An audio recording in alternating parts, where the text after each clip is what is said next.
Hello दोस्तों, अस्सलाम वालेकुम। कैसे हैं आप सब लोग? उम्मीद करती हूँ आप सब अच्छे ही होंगे, खैरियत से होंगे।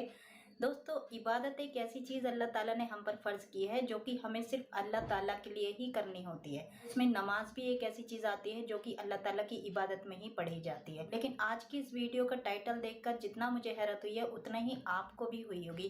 वो बरेलवी मौलवी जो अल्लाह ताला को छोड़कर बाबाओं को अल्लाह ताला से ऊपर मानते हैं और उनकी इबादत करते हैं, तो उन्होंने एक नई नमाज इजाद कर दी है और इस नमाज का नाम इन्होंने रखा है नमाज गौसिया। इस तरह से वैज्ञानिक नए नए फार्मूले इजाद करते रहते हैं, उसी तरीके से इन्होंने भी दीन को एक फार्मूला बनाकर रख दिया कि आए दिन कोई ना कोई गौसी आजम की नई करामातें सुनने को मिलती रहती हैं। तो मैं तो देश के वैज्ञानिकों से इतना ही कहूंगी कि इतना ज़्यादा परेशान होने की ज़रूरत नहीं है किसी फार्मूले को बनाने के लिए। कि गौसे आजम के जो मुरीद हैं उन्हें बताइए, वो झट से दवाई बताएंगे और पट से दवाई तैयार हो जाएगी। नमाज गौसिया खुद हजरत ने तालीम फरमाई है। बस ये सुन लो, कल का दिन है, वैसे तो आप रोज पढ़ सकते हो, लेकिन ये गौस पाक ने एक नमाज सिखाई है। पढ़नी अल्लाह के लिए, पढ़नी कबर में से आगे सिखाया तरीका गौस पाक का। फरमाया जो किसी को जायज हाजत हो, किसी की मुराद हो, वो 2 नफल पढ़े नमाजे हाजत। इसका नाम है नमाज गौसिया। 2 रकत, हर रकत में सूरह फातिहा के बाद 11 मरतबा सूरह अखलास कुल वल्लाह। कितनी मरतबा? 2 रकतें पढ़नी है। 2 रकतें पढ़नी। वही तरीका नमाज का, सिर्फ 11 मरतबा कुल वल्लाह शरीफ। जब 2 रकतें हो जाएं तो फिर 11 मरतबा दुरूद शरीफ पढ़े। कितनी मरतबा? और बगदाद की तरफ 11 कदम चले। किबले के दाईं तरफ बगदाद। जहां भी घर में कहीं नमाज पढ़ोगे बिल्कुल दाईं तरफ, सीधा आपका मुंह मक्के की तरफ, थोड़ा सा तिरछा करेंगे तो मदीने की तरफ, पूरा दाईं तरफ जाएंगे तो समत भी बता दी आपको। 11 कदम चले बगदाद की तरफ, मेरा नाम पुकारे, या शेख सैयद अब्दुल कादिर जीलानी शैयन लिल्लाह। अपनी हाजत बयान करे, मुझे अल्लाह पर यकीन है अल्लाह उसकी हाजत पूरी कर देगा। ये नमाज गौसिया कौन सी नमाज है? इसे सलातुल इसरार भी कहते हैं। कुरान और हदीस में इसका वजूद कहाँ है? कुरान और हदीस में दूर दूर तक इसका वजूद कहीं भी नहीं है। बिल्कुल सही बात। ये बुजुर्गों से पूछ पूछ के चीज़ें लिखी गई हैं और बुजुर्गों के मानने वालों ने आगे ट्रांसफ़र की हैं। इसके नाम से ही अंदाज़ा लगा लें, यानी नमाज गौसिया। शेख अब्दुल कादिर जिलानी रहिमहुल्लाह ताला अल मुतवफ़ा 571 हिजरी, ये उनकी तरफ मंसूब एक नमाज है। वो कहते हैं तसव्वुफ़ के अंदर गौस होते हैं, कुतुब होते हैं, अब्दाल होते हैं। तो वो शेख अब्दुल कादिर जिलानी के बारे में उनका अकीदा है कि ये गौस हैं। तो उनकी तरफ एक मंसूब नमाज है, और ये ऐसा भी नहीं है कि नमाज उन्होंने तालीम की हो, उनके मानने वालों ने उनकी तरफ एक नमाज मंसूब कर दी। जिस तरह क्रिश्चियंस ने हज़रत ईसा अलैहिस्सलाम की तरफ कई एक चीज़ें मंसूब कर दी हुई हैं। तो जिस नमाज का नाम ही नमाज गौसिया हो, यानी नबी अलैहिस्सलाम के 550 साल बाद एक शख्स आता है और उसके नाम के साथ नमाज मंसूब है, तो मेरे भाई कुरान और सुन्नत में उसका वजूद कहाँ से होगा?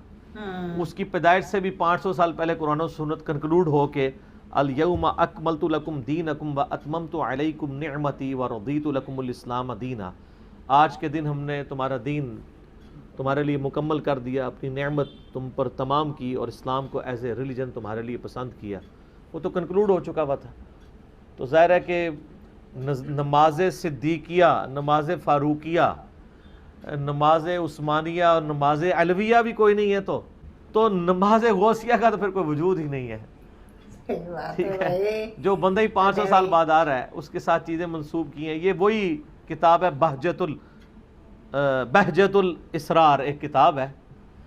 तो उसी में वो शेख अब्दुल कादिर जिलानी का वो वाक़या भी लिखा हुआ है, वो लोटा मूव करने वाला, जो हमारा पिछले दिनों क्लिप भी चढ़ा हुआ है।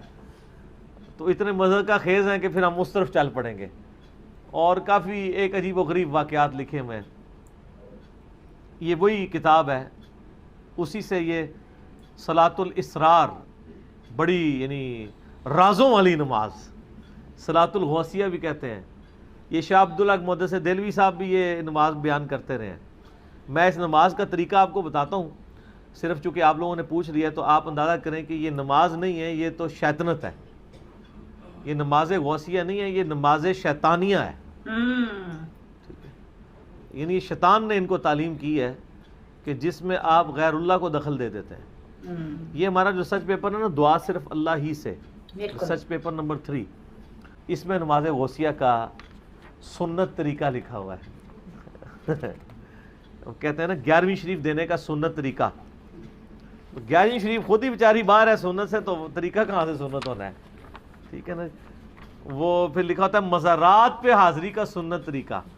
مزار تو ہوتے ہی نہیں تھے نبی اسلام کے مبارک زمانے میں، قبریں تھیں.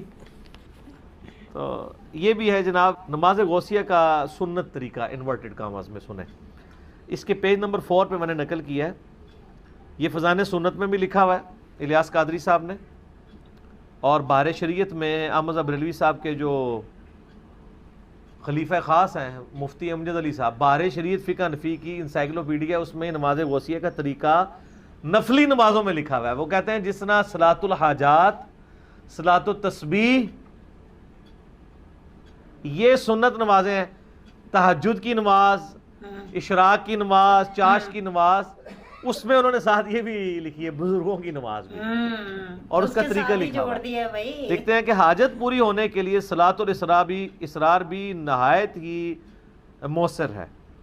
اسے نماز غوثیہ بھی کہتے ہیں. اس کی ترکیب یہ ہے کہ بعد از نماز مغرب سنت پڑھ کر 2 رکعت نفل پڑھے، اور بہتر یہ ہے کہ الحمد کے بعد ہر رکعت میں 11 بار قل شریف پڑھے، کیونکہ اس تو بعد شرک بہت بڑا کرنا ہے تو پہلے ہی بڑی بڑی توحید دا جڑا اسٹوریج کر لوے. ٹھیک ہے، زیادہ سی توحید اکٹھی کر لے انورٹڈ کاما میں. 11 بار قل هو اللہ احد پڑھے، سلام کے بعد اللہ کی حمد اور ثنا کرے، پھر نبی صلی اللہ علیہ وآلہ وسلم پر 11 بار درود و سلام عرض کرے، پھر عراق کی جانب 11 قدم چلے. یعنی پہلے قبلہ تھا خانہ کعبہ شریف، اب تھوڑا سا رائٹ پہ ہو جائے تو عراق کی طرف 11 قدم چلنے ہیں جی، کم زیادہ نہیں. تو اس کے مطلب یہ ہے کہ یہ نماز غوثیہ پڑھنے کے لیے آپ کو یہ چیک کرنا پڑے گا کہ آپ نے یہ 11ویں یا 12ویں صف میں جا کے پڑھنی ہے. پہلی صف میں تو پڑھ نہیں سکتے، کیونکہ آپ پھر عراق کی جانب تو قدم نہیں کر سکتے، کیونکہ عراق جو ہے وہ پاکستان، انڈیا، بنگلہ دیش سے کوئی 90 ڈگری پہ تو نہیں ہے خانہ کعبہ شریف کے. خانہ کعبہ شریف یوں ہے تو تھوڑا سا رائٹ کی طرف ٹلٹ کریں تو عراق آ جاتا ہے، 5 ڈگری تقریباً، ہاں اتنا ہی آلموسٹ. تو اس کا مطلب ہے کہ آپ کو اب 11 قدم چلنے ہیں تو سامنے کم از کم 8-10 صفحے تو چاہیے. چھوٹے چھوٹے قدم بھی اگر چلائیں تو آپ کو، یعنی اس پہ ویسے اس کو ان کا طریقہ لکھنا چاہیے کہ مسجد کی 12ویں صف میں ادا کریں، یہ بھی ہونا چاہیے. دیکھو اسی تے پڑھ لکھے بندے ہیں نا، تو اسی تو اور چیزاں بھی دیکھاں گے نا. ایک بندہ نیت کر بیٹھے جی تو سلام میرے کہ اوہ ہوں 11 قدم کتنے چلا، پھر ہم پیچھے جا کے نیت. تو اس میں میرا خیال ہے ہم بزرگوں کے ماننے والوں کو مشورہ کریں گے کہ یہ غوثیہ، نماز غوثیہ کا طریقہ آپ کے بزرگوں سے تھوڑا سا اس میں کمزوری رہ گئی. اس کی نماز غوثیہ کی سنتیں اور آداب میں ایک ادب اور ایڈ کر لیں کہ مسجد، ایسی مسجد میں جائیں جس کی کم از کم 11-12 صفحے ہوں، اس کی آخری صف میں. پھر سترہ بھی سامنے رکھنا پڑے گا کیونکہ کوئی سامنے سے گزر نہ جائے. سترہ سامنے رکھیں یا کسی ستون کے پیچھے آپ پڑھیں، ہاں سین میں پڑھ لیں. پھر عراق کی جانب 11 قدم چلیں اور ہر قدم پر پڑھیں.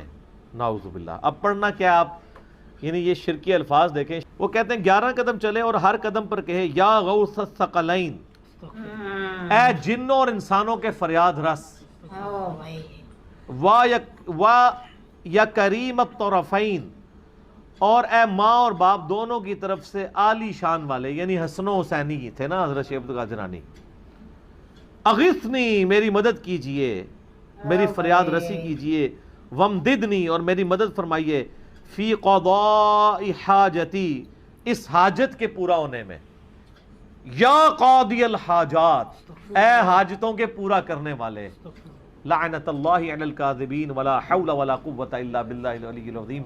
सही बात है। ये सर ये जो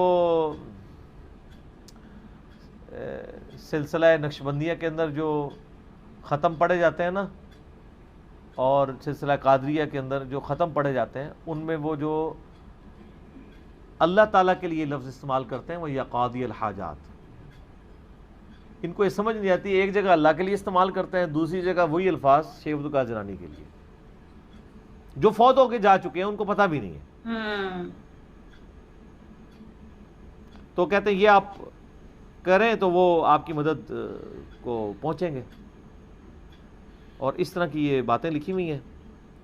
इस पे मैंने आयत नकल की थी, वो सूरह अल-अहक़ाफ़ की आयत नंबर 5 और 6, वमन अदल्लु मिम्मन यदऊ मिन दूनिल्लाह, उससे बढ़कर गुमराह कौन है जो अल्लाह के अलावा और हस्तियों को पुकारे, मल्ला यस्तजीबु लहू यौमिल क़ियामा, जो क़यामत तक उसकी बात नहीं सुन सकती, वहुम अन दुआइहिम गाफिलून, बल्कि वो तो उनके पुकारने से खुद ही गाफिल हैं। व इज़ा हुशिर अन्नास, और जब क़यामत वाले दिन लोगों को जमा किया जाएगा, कानू लहुम अअदाअन व कानू बिइबादतिहिम काफिरीन, तो वो खुद हस्तियाँ ही उनकी दुश्मन बन जाएंगी और वो उनकी इबादत का इनकार कर देंगी। यानी इतना डर जाएंगे, अल्लाह सानू नहीं मैंने पुकारा, पता नहीं क्यों पुकारते रहे ने, जब लट बजेंगे क़यामत के दिन अल्लाह के सामने कौन खड़ा हो सकता है। बिल्कुल। तो अल्लाह के अलावा किसी को आप गायब में मदद के लिए दुआ के तौर पे नहीं पुकार सकते। ये सच पेपर पूरा पढ़ें। हमें नबी इस्लाम ने तालीम जो की है, ये तो थी नमाज गौसिया। अब आप वजीफ़ा मुहम्मदिया सुन लें, सल्लल्लाहु अलैहि वसल्लम, ला इलाहा इल्ला अंता सुब्हानका इन्नी कुन्तु मिनज़ ज़ालिमीन, और या हय्यु या क़य्यूम बिरहमतिका अस्तगीथ, और हस्बुनल्लाहु व निअमल वकील। ये 3 वज़ाइफ़ हैं जो नबी इस्लाम ने तालीम फरमाया है। आयत करीमा जो कुरान में भी आया और जामिया तिरमिज़ी में भी है, और या हय्यु या क़य्यूम बिरहमतिका अस्तगीथ, ये जामिया तिरमिज़ी में भी है, अल मुस्तदरक लिल हाकिम में भी है। हस्बुनल्लाहु व निअमल वकील, ये सही बुखारी के अंदर मौजूद है, सूरह आल इमरान में भी ये अल्फाज मौजूद हैं। मेरा यूट्यूब पे एक क्लिप है, मोर देन 1 मिलियन लोग देख चुके हैं, मुसीबत और परेशानी से बचने के 3 सुन्नत वज़ाइफ। वो यही मैंने वज़ाइफ बताए हैं, बाकी जिसे शौक़ है तो वो देखे। और नमाज गौसिया जिन लोगों ने पढ़ी हुई है, अल्लाह ताला उनको माफ़ करे, वो तौबा करें फ़ौरन से पहले, बिल्कुल और अल्लाह की तरफ रुजू लाएँ। शेख अब्दुल कादिर जिलानी ने कहीं ये तालीम नहीं फरमाया, बुज़ुर्गों ने लिखी हैं, बुज़ुर्ग अपने अमाल के खुद जवाब दें। हमारा कोई बुज़ुर्गों के साथ लेना देना नहीं है। हम इसीलिए कहते हैं जिस तरह इतने खुदाओं की जगह एक खुदा को मान लें तो ज़िंदगी सुकून में आ जाएगी, इसी तरीके से सारे बुज़ुर्गों से ऐलान बरात करके एक बुज़ुर्ग इमाम आज़म सैयदुना व मौलाना मुहम्मदुर रसूलुल्लाह सल्लल्लाहु अलैहि वसल्लम को अपना रहबर मान लें तो सारी मुसीबतों से जान छूट जाएगी। ठीक होगा जी। अगर आपने अब नमाज मोहम्मदी सीखनी है ना, तो वो उस पर सर्च पेपर नंबर 8 है मेरा, और मसला 70A और B देख लें। नबी इस्लाम ने जो नमाज सिखाई है उसमें तो अल्लाह ही अल्लाह है। आप देख लें, नमाज में कोई शिरक नहीं है, कि सारे नारे नूरे नमाज के बाहर हैं। नमाज में अव्वल ता आखिर अल्लाह ही की तरफ मुतवज्जे है। नमाज तौहीद, सरापा तौहीद है। इस वीडियो को देखने के बाद मैं इंजीनियर मोहम्मद अली मिर्ज़ा साहब का सबसे पहले शुक्रिया अदा करना चाहूँगी कि वो ऐसे लोगों की जो झूठी बातें फैलाई हुई होती हैं उनको एक्सपोज करते रहते हैं। अली मिर्ज़ा साहब ने ये बात सही कही कि जिन बाबा के बारे में इतनी बड़ी बड़ी बातें फैलाते हैं, झूठी बातें फैलाते हैं, तो उन्हें तो मालूम भी नहीं है कि हमारे बारे में इस तरीके की बातें दुनिया में फैलाई जा रही हैं ऐसे लोगों के ज़रिए। और मैंने एक बात और नोट की उन मौलवी साहब की, शायद आपने भी की होगी, कि ये नाम तो अल्लाह ताला का इस्तेमाल कर रहे हैं लेकिन फ़िरका अपना चला रहे हैं, जबकि नमाज जो है अल्लाह ताला के लिए पढ़ी जाती है, किसी और के लिए नहीं पढ़ी जाती है। अली मिर्ज़ा साहब की बातें जो है ना, ऐसे लोगों के मुँह पे एक थप्पड़ की तरह हैं जो लोग बहके हुए हैं। उम्मीद करती हूँ आपको वीडियो पसंद आई होगी दोस्तों। चलिए मिलते हैं अगली वीडियो में, तब तक अपना ख्याल रखिएगा। तब तक के लिए अल्लाह हाफिज़।